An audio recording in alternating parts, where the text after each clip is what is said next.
Porque você sempre quis trabalhar com televisão, com rádio, com mídia, ou na verdade isso foi surgindo na sua vida e automaticamente você foi se adequando? Foi algo que foi acontecendo um pouco natural, mas tinha já uma vontade dentro de mim de trabalhar, enfim, com a fama, eu acho, lá atrás, né? Eu acho que eu pensava muito nessa coisa do ser famosa. A gente tá falando de né? que época, assim? Não, você tinha muito 15? lá atrás, Tipo, quando eu tinha uns 15 anos e tal. E aí eu lembro que já comecei com meus 15 anos fazendo feira, evento. Também tem mais um outro lado meu que fica mais pra trás ainda da minha vida, quando eu, de fato, era bem criança, novinha, que a minha família sempre fez muito parte do carnaval. Né? Então eu sempre frequentei o carnaval, já fiz parte já desde novinha, né? No caso, digo, da Gaviões da Fiel, que é a escola de samba que eu desfilo até hoje, né? Sim. Mas a ala das crianças, tal. Então eu sempre via assim as musas, as rainhas de bateria, as rainhas do carnaval. E então essa coisa do estar em destaque e ser famosa foi algo que foi plantado dentro de mim já bem criança, né? Bem menina. E minha mãe, em paralelo, ela sempre apoiou muito, né? Eu não tive pai, minha mãe foi mãe solo. E então sempre andou, tal. Mas como chegar na televisão, né? Como chegar numa posição de destaque, né? E aí as coisas foram andando na minha vida, fui crescendo e tal. E lá com os meus 15 anos eu comecei já a fazer feiras, eventos. Então eu mandava muito foto, né? Pra agências, né? Pra poder ser contratada, pra ser recepcionista, pra fazer um lookbook, algo assim.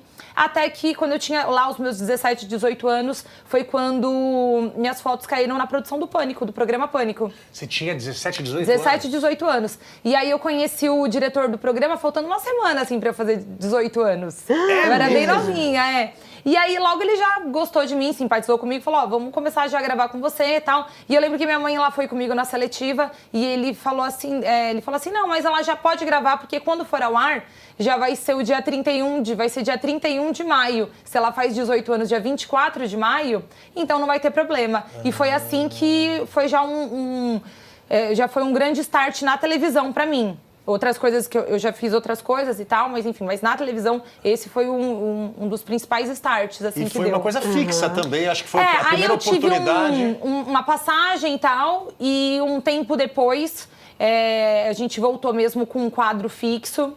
Foi quando comecei, acho que a fazer a diferença ali naquele quadro e tal, e aí eu fui contratada pelo programa, que aí foi quando as coisas realmente começaram assim a andar mesmo lá dentro, a acontecer.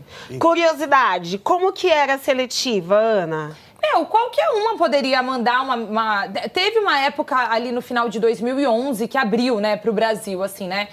Vamos escolher as novas paniquetes, a nova paniquete, né, que foi no final de 2011 e tal. Mas nunca teve uma grande seletiva no Pânico, pelo que eu me lembro. Era, chegava fotos diariamente de várias meninas, né? E aí algumas eram chamadas ali pra gravar ou pra conhecer o diretor. Mas você ia no estúdio e falava? Era na produção. Mas com o diretor e com a assistente lá dele de produção. Tá. Era bem tranquilo, assim. Acho que as pessoas até elas fantasiavam mais do que o Pânico era nessa escolha pra paniquete, né? Porque na época foi algo muito grande, muito competitivo, né? Concorrido pelas meninas e tal. Mas era bem tranquilo.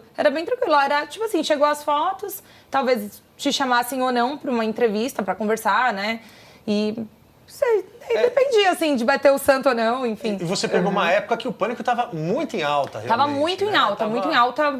Foi muito bacana, que foi, inclusive, quando eu comecei com eles, ainda estava lá na Rede TV, né? E aí a gente migrou junto aqui pra Band.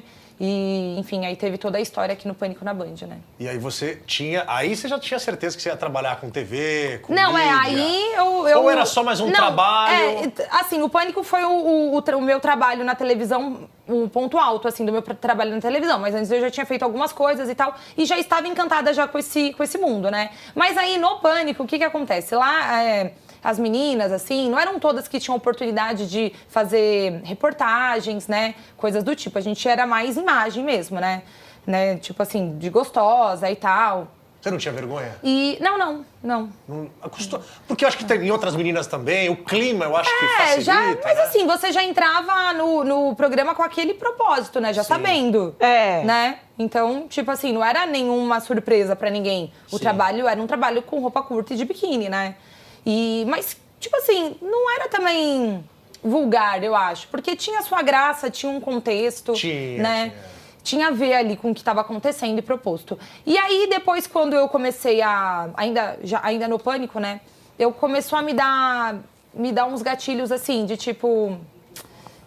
Eu quero fazer isso, eu quero estar aqui, mas não desse jeito, né? Não desse jeito. E aí foi quando eu comecei... Opa, deixa eu só arrumar aqui. Foi quando eu comecei a buscar, querer falar, né? Trabalhar com a fala. A comunicação. A me comunicar, né? Não só estar ali. Estar ali, pra mim, não tava suficiente. E aí foi quando eu falei, cara, eu preciso melhorar. E eu lembro que teve até uma situação que eu falei, cara, eu acho que eu não sou capaz de fazer isso. Mas eu quero fazer isso, né? E aí foi quando eu fui atrás de fazer alguns cursos pra me melhorar. E aí sim eu tive professores, né, bem críticos, que apontaram o dedo pra mim. Então, assim, você precisa melhorar a sua tudo, né? Sua fala, sua interpretação, precisa aprender várias coisas, a questão de conteúdo também. E eu nunca desisti, eu fui fazendo um curso atrás do outro, fiz curso na Fátima Toledo, fiz curso no Wolf Maia, fiz curso, nossa, em um monte de lugar, gente, assim, de teatro, de cinema, de televisão mesmo. Meu, Fátima Toledo, muita gente... Eu tenho amigos que fizeram e já tiveram medo de fazer Fátima Toledo pelos métodos que a Fátima Toledo tem, de comunicação e tal, na arte. Não sei com ela, né, de fato, com ela eu não fiz curso com ela, né? Eu fiz na escola dela, né? Sim. Que aí tem metodologia dela, mas eu lembro que foi, assim, um dos momentos mais enriquecedores da minha vida, porque a gente aprende muito cinema, ela é uma escola de cinema. Então, a parte da história do cinema e tal é muito bonita, então acrescenta muito como pessoa. E foi, inclusive, isso uma das coisas que eu também fui me apaixonando também por esse universo, porque em paralelo ao lado profissional, o lado como mulher foi crescendo muito, né? Foi crescendo muito, eu como pessoa, né? A minha conversa com outras pessoas foi abrindo um leque, assim, gigantesco. Então, eu falei, cara, esse é o caminho. Agora sim eu tô no caminho. Eu tô num caminho bacana, entende? Aí você se achou mesmo, eu fui me você achando. definiu... Exato. Eu fui me achando e falei, meu, agora tá legal. É esse caminho que eu tenho que traçar. Então, trabalhando no Pânico, usando a imagem de biquíni e tal. Eu lembro que, inclusive, eu tinha uma gravação aqui na Band mesmo, que a gente começava a gravar, acho que 10 da noite, por conta do horário do estúdio e tal. E aí eu estudava lá no final do dia, né? Era de tarde pra noite e tal. E eu saía correndo de lá, todo mundo sabia. E eu chegava aqui com os meus livros, entendeu? Lendo e corrida e cansada, porque eu tô desde a meio-dia lá no Wolf Maia e eu tinha que entregar trabalho. Às vezes a gente combinava de chegar até antes, então eu ficava literalmente quase 24 horas na rua. Porque eu saía de casa 10 da manhã, não tinha carro nem nada. Ia lá pro Wolf Maia. Pro Wolf Maia, aí aí eu tinha que apresentar alguma coisa, então eu já combinava com o colega pra bater texto, pra fazer... E assistia as aulas de tarde e tal, saía de lá correndo, 6 da tarde, pra poder chegar aqui 7, 8 da noite, porque 10 da noite tinha... Aí tem que se arrumar, né, aqui, né? Pra 10 da noite a gente começar a gravar. Então, e aí ficava até, acho que 3, 4 da manhã, enfim, gravando nos estúdios. Que legal. Então, assim, foi uma vida, foi uma parte ali bem que ninguém sabe, né? Sim, que bem ninguém corrida sabe, né? E a gente sabe. olha no Instagram e a gente vê a Ana Paula Minerato e fala, nossa, mas como ela teve sorte na vida, né? Nossa, imagina! E a gente não vê os perrengues que ela enfrentou para chegar até o nível de hoje. E quem disse que a Ana Paula hoje não tem perrengues ao mesmo tempo? Todo mundo tem, né? Muito, inclusive assim, a história não contada, né, da vida das pessoas, né, que foi muito árduo ali, né. Por exemplo, se eu não sabia dirigir, né, mas eu sempre pensei, se eu tivesse um carro, né, se eu soubesse dirigir, era uma coisa que me empatava, porque eu conseguia fazer meu corre, aí não tinha, e aí era trânsito, eu pegava busão e eu já tava meio famosa, meio conhecida, as pessoas ficavam olhando, era meio complicado, mas assim, nunca nenhum esforço pra mim foi obstáculo, entende? Os meus obstáculos foram outros, mas o que dependia do meu esforço pessoal, nunca eu fiz, eu achei que era um obstáculo. É o meu esforço pessoal, é só eu fazer. Eu só preciso aprender, eu preciso fazer, eu preciso estar. E eu acho que é legal também porque você, Ana, entra naquele estereótipo que a gente fala, né? Das mulheres bonitas, o padrão de beleza e não sei o quê. E aí as pessoas em casa, às vezes, olham essas mulheres, estilo você, e falam assim, ela só tá lá porque ela é bonita. Não é só porque ela é bonita. Ser bonita é uma característica que você tem e outras coisas que você foi buscando pra poder se aperfeiçoar. Não, pra poder me agregar como pessoa, né? Exato. Porque, cara, eu só sei de uma coisa, gente.